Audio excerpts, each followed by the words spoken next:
Bismillahirrahmanirrahim. Assalamualaikum warahmatullahi wabarakatuh. Alhamdulillah, kita bertemu lagi di channel Kelas Mengaji. Saya doakan kita semua selalu sehat, rezeki dilancarkan, dan kita semakin semangat untuk belajar mengaji Al-Quran ini. Baiklah, pada kali ini pembahasan kita tentang bacaan gharib di dalam Al-Quran. Dan ini adalah bagian pertama berkaitan dengan imalah. Ada bacaan imalah dalam Al-Quran. Terlebih dahulu kita harus tahu apa itu imalah. Kalau secara bahasa adalah memeringkan atau membengkokkan. Sedangkan secara istilah adalah memeringkan fathah atau baris di atas kepada kasrah. Kasrah itu baris di bawah. Atau memiringkan alif kepada ya. Jadi poinnya di sini ada bacaan yang kita miringkan bunyinya atau ada bacaan yang kita bengkokkan. Yang mana itu? Ini dalam mushaf Madinah, ini dalam mushaf Indonesia. Dalam mushaf Indonesia itu ada dibuat kata-kata imalahnya. Ini di mushaf Indonesia. Sedangkan dalam mushaf Madinah ini ada tanda ini. Dan ini dalam surah Hud ayat 41. Jadi inilah bacaan imalah yang ada di dalam Al-Quran. Dan di sini ini ayat secara penuhnya.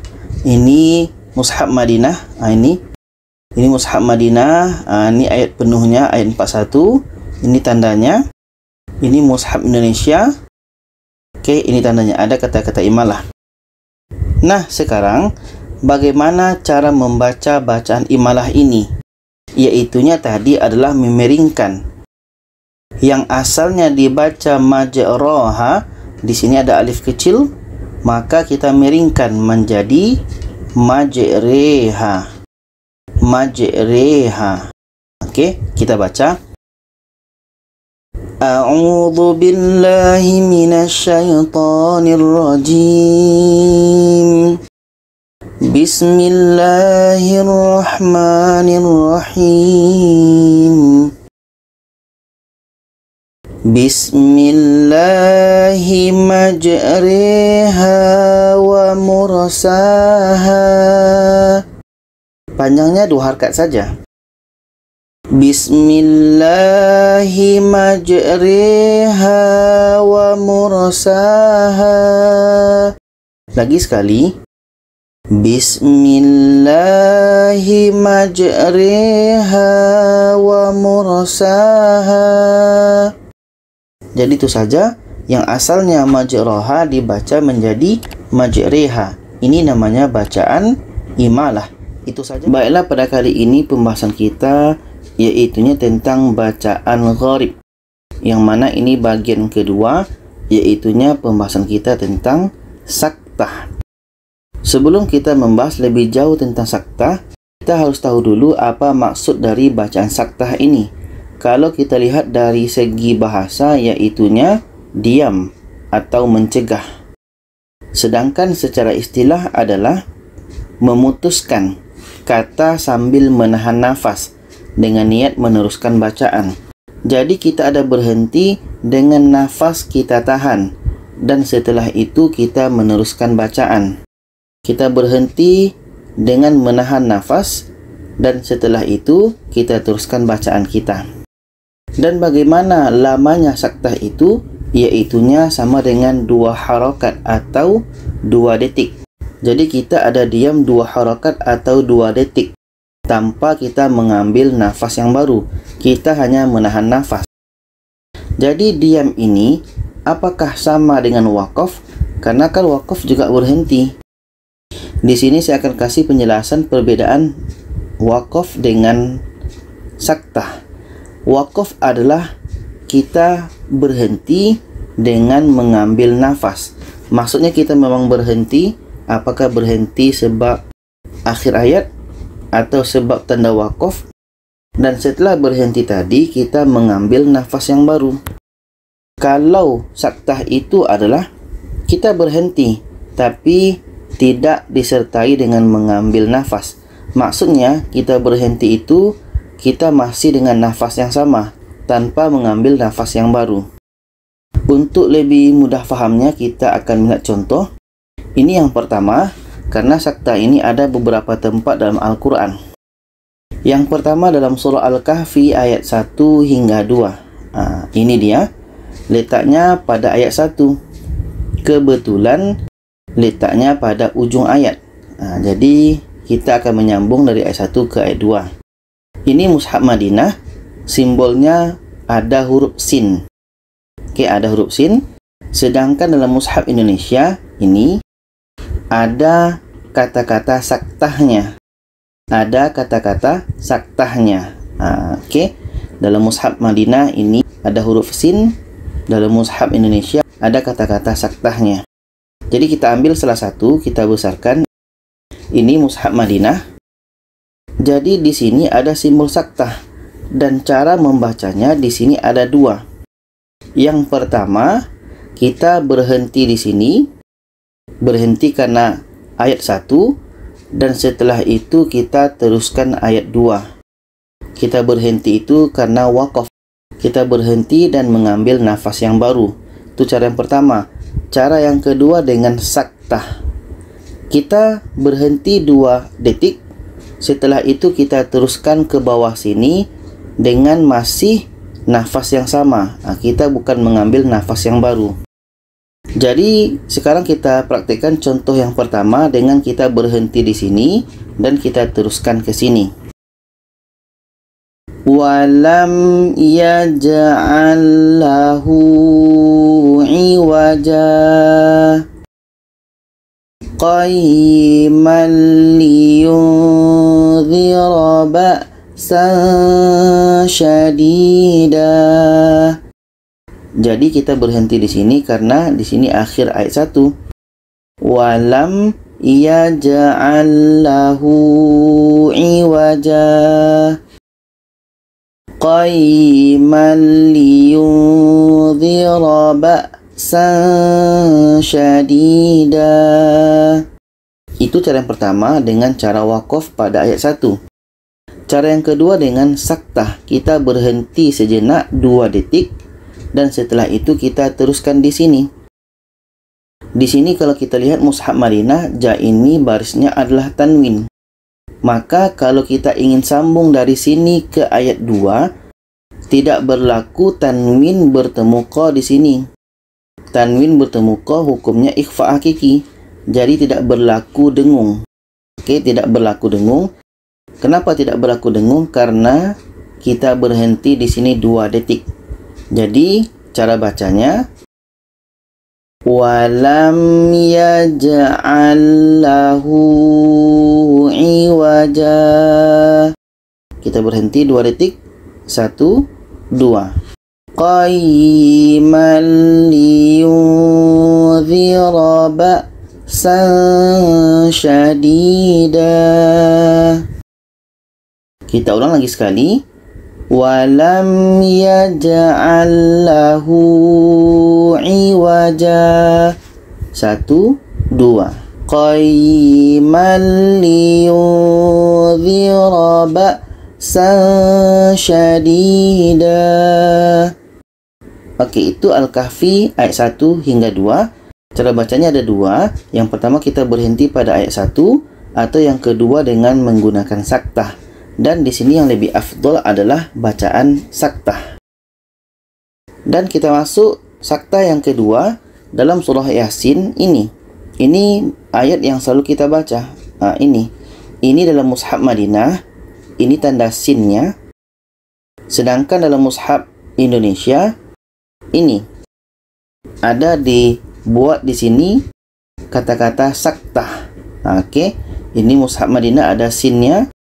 Dalam mushaf Indonesia ada kata-kata saktahnya. Jadi kita nampak dalam 2 mushaf ini. Dan sekarang kita ambil satu saja. Ini dalam mushaf Madinah ini. Jadi di sini ada tanda sin, ada tanda qola. bermakna di sini ada dua cara baca. Yang pertama, kita berhenti di sini sebab tanda waqaf. Qala ini sebaiknya berhenti.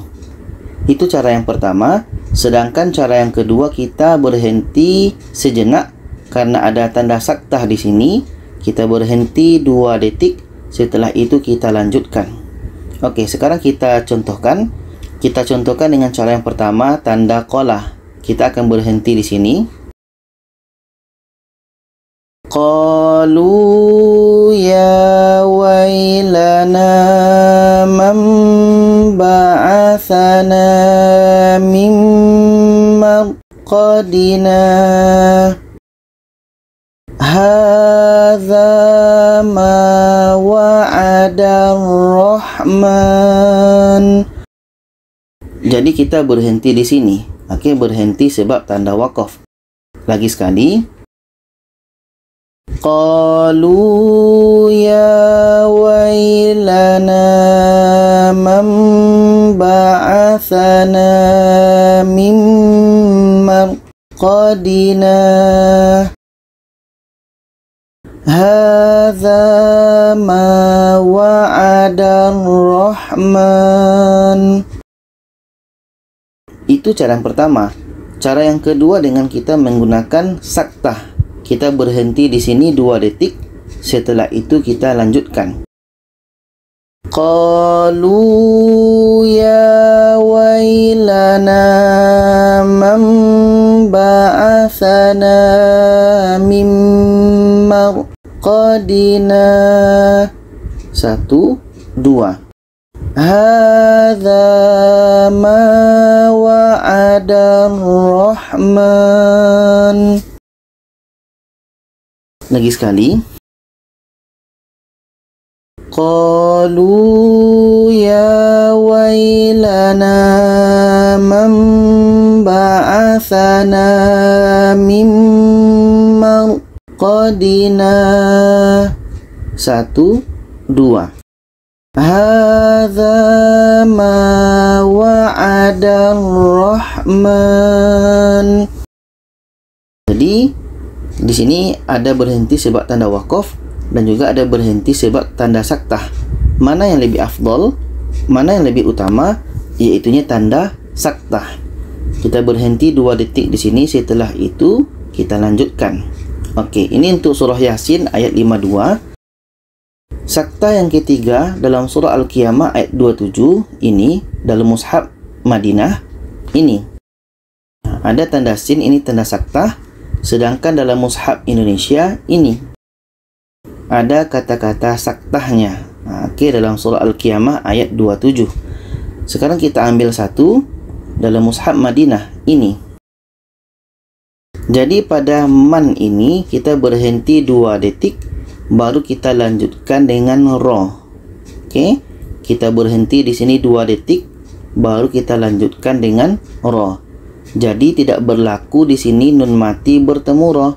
Nun mati bertemu ro ini kan idgham bila gunnah. Tidak berlaku di sini idgham. Kita berhenti terus ke ro. Kita contohkan. Wa qila man 1, 2. Roq. Lagi sekali. Wa qila man 1, 2. Roq. Ini saktah yang ketiga. Saktah yang keempat dalam surah Al-Mutaffifin ayat 14 ini dalam mushaf Madinah. Ini tanda saktahnya ada huruf sin. Sedangkan dalam mushaf Indonesia ini ada kata-kata saktahnya. Nampak ya? Dalam mushaf Madinah ini, dalam mushaf Indonesia ini. Sekarang kita ambil satu dalam mushaf Madinah ini. Jadi di sini kita menggunakan saktah. Kita berhenti di sini 2 detik. Setelah itu baru kita lanjutkan ke ro. Kalla bal 1, 2. Rona ala qulubihim ma kanu yaksibun. Lagi sekali. Kalla bal. 1, 2. Rana ala qulubihim ma kanu yaksibun. Jadi untuk pada tanda sakta ini kita berhenti 2 detik, tapi ketika berhenti menghitungnya itu dalam hati saja. Oke, menghitung 1, 2 dalam hati saja.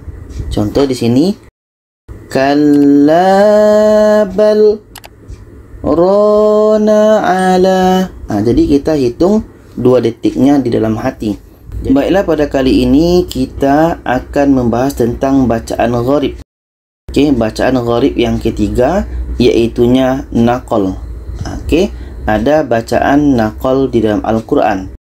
Terlebih dahulu kita harus tahu apa itu maksud dari naqal. Naqal itu adalah secara bahasa memindahkan. Oke, ada yang kita pindahkan, sedangkan secara istilah yaitunya memindahkan harakat pada hamzah. Maksud harakat ni baris, memindahkan baris pada hamzah kepada huruf sebelumnya.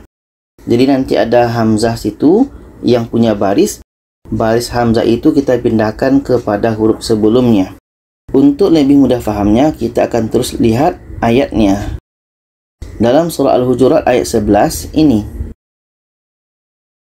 Jadi di sini ada dalam ayat 11 ini bi'sa. Dan kalau kita lihat mungkin di sini ada yang baca ismu. Oke, jadi bacanya bukan bi'sal ismu, tapi ini lam, ini hamzah. Ini lam, ini hamzah.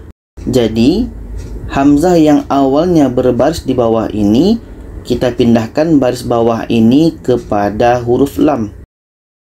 Hamzah ini yang asalnya berbaris di bawah kita pindahkan kepada huruf lam. Jadi sekarang yang berbaris di bawah ini bukan hamzah lagi, tetapi adalah lam. Jadi kalau kita baca bi salis mul fusuku ba'dal iman. Bi salismu, bukan bi'sal ismu, tapi bi'salismu.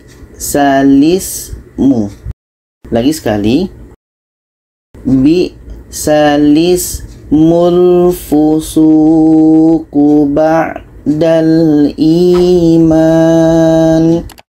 Baiklah, pada kali ini kita masih membahas tentang bacaan gharib, yaitunya tashil.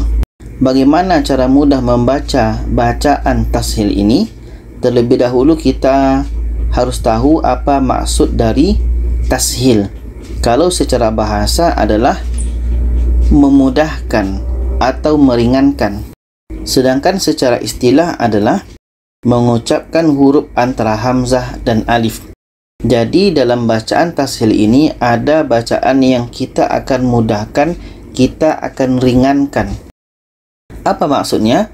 Untuk lebih mudah fahamnya lagi, kita lihat kepada terus ayatnya. Ini dalam mushaf Madinah, bentuknya seperti ini. Nah, ini ayat tashil. Oke, ada tanda ini. Oke, ada tanda bulat hitam di sini. Sedangkan dalam mushaf Indonesia ini ada kata-kata tashilnya, ada tulisan tashil. Oke. Jadi kita mudah mengenali bacaan tashil ini dalam mushaf Indonesia. Kalau tadi dalam mushaf Madinah ada tanda bulat hitam di atasnya, sedangkan dalam mushaf Indonesia ada dituliskan tashil.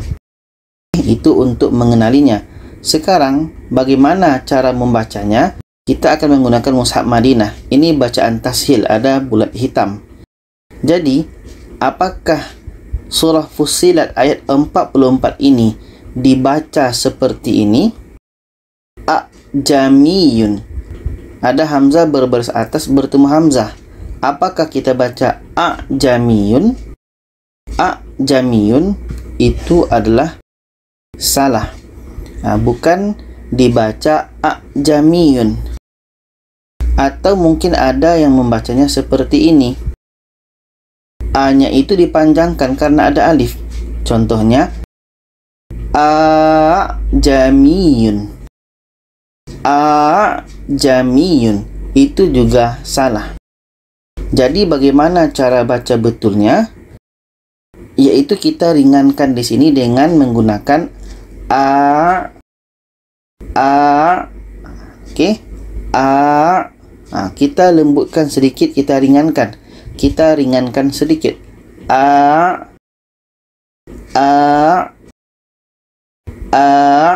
Oke.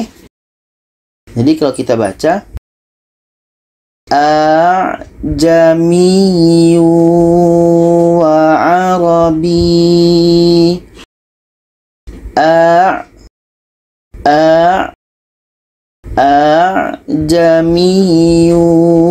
wa arabi. Nah, itu namanya kita meringankan di sini. Meringankan itu namanya tashil.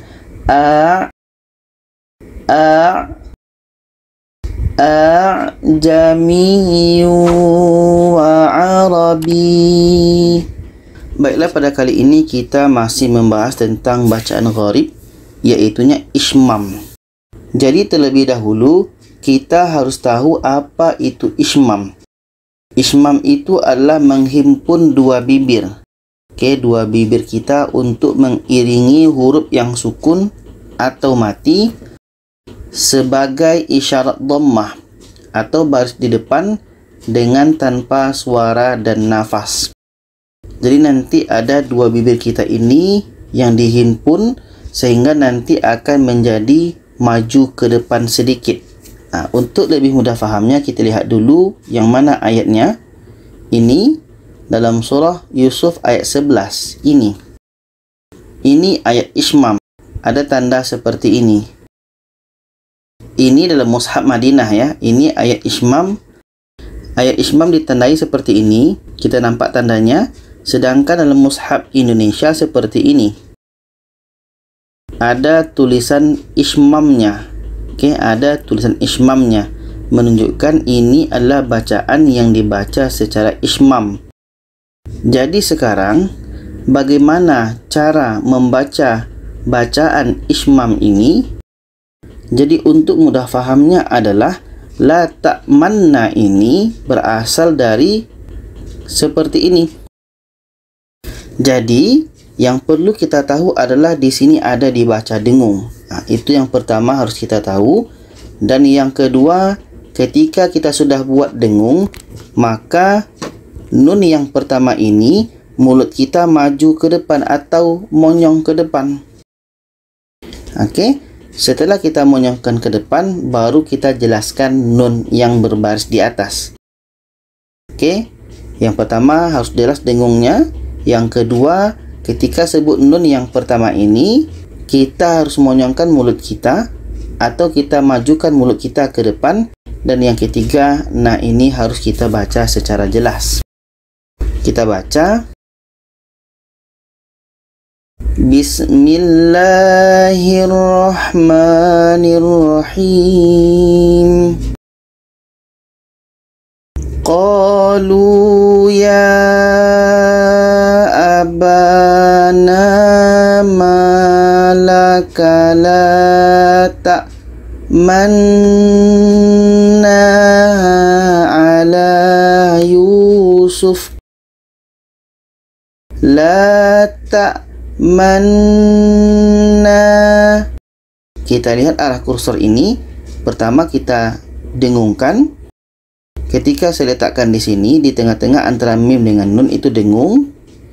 Dan ketika saya letakkan di sini, itu kita monyongkan mulut kita atau kita majukan mulut kita. Dan ketika letakkan di sini, na-nya harus jelas berbaris di atas. Kita ulang. La ta'manna. La ta'manna. Oke. Jadi di sini ada dengung. Yang kedua, mulut kita mesti kita monyongkan. Dan yang ketiga, nun ini baris di atas. Lagi sekali. La ta'manna. Jadi ketika kursor di sini, dekat yang merah ini, itu bermakna mulut kita monyongkan. Baiklah, pada kali ini sesi kita yaitunya cara mudah faham bacaan ibdal. Yang mana ibdal ini salah satu bacaan gharib. Nah, apa itu ibdal? Yaitunya mengganti huruf dengan huruf lainnya. Ada huruf yang diganti. Oke, mengganti itu namanya ibdal. Yang mana ayatnya? Yaitunya ini dalam surah Al-Ahqaf ayat 4 ini. Jadi ini adalah ibdal, bacaan gharib ibdal. Kita besarkan sedikit. Jadi cara baca surah Al-Ahqaf ayat 4 ini ada dua cara. Yang pertama dengan kita wasolkan, kita sambungkan dari belakang sini, dari sini kita teruskan wasolkan, sambungkan ke sini. Itu cara yang pertama. Cara yang kedua, kita berhenti di sini, wakaf di sini, dan otomatis kita akan mulai bacaan di sini. Jadi cara yang pertama kita coba, kita akan wasolkan bacaan dari sini ke sini. Bismillahirrahmanirrahim. Am lahum syirkun fis samawati tuni bi kitab. Ti, tuni. Ti bertemu dengan hamzah mati, bacanya ti. Fis samawati tuni. Ini cara yang pertama dengan kita wasolkan, kita sambung dari sini. Am lahum syirkun fis samawati tuni bi kitab. Itu cara yang pertama. Cara yang kedua dengan kita mulai dari sini. Kita wakaf atau berhenti di sini dan kita mulai dari sini. Nah, bagaimana cara membaca kalimah ini? Yaitunya kita dengan melihat kalimah asalnya. Kalimah ini berasal dari i'ti. I'ti. Jadi hamzah ini berbaris di bawah karena huruf ketiga ta berbaris di bawah. Ketika huruf ketiga berbaris di bawah, maka hamzah wasol berbaris di bawah. Nah, sekarang baru proses ibdalnya. Yang mana proses ibdalnya? Yaitunya ini. Dari hamzah kita ibdal kepada ya. Dari hamzah kita tukar kepada ya. Kita ganti kepada ya. Kenapa hamzah ditukar kepada ya? Karena huruf yang sesuai dengan baris bawah adalah huruf ya. Maka pengganti hamzah ini adalah ya. Karena yang sesuai dengan baris bawah adalah huruf ya. Maka ini dibaca dengan ituni. Ibdalnya adalah hamzah ini kita ganti dengan ya. Jadi kalau kita mulai dari sini, ituni bi kitab. Ituni bi kitab. Itu saja, semoga bisa dipahami. Kalau ada pertanyaan, saran boleh komen di bawah. Silakan share kepada lainnya. Terima kasih. Wassalamualaikum warahmatullahi wabarakatuh.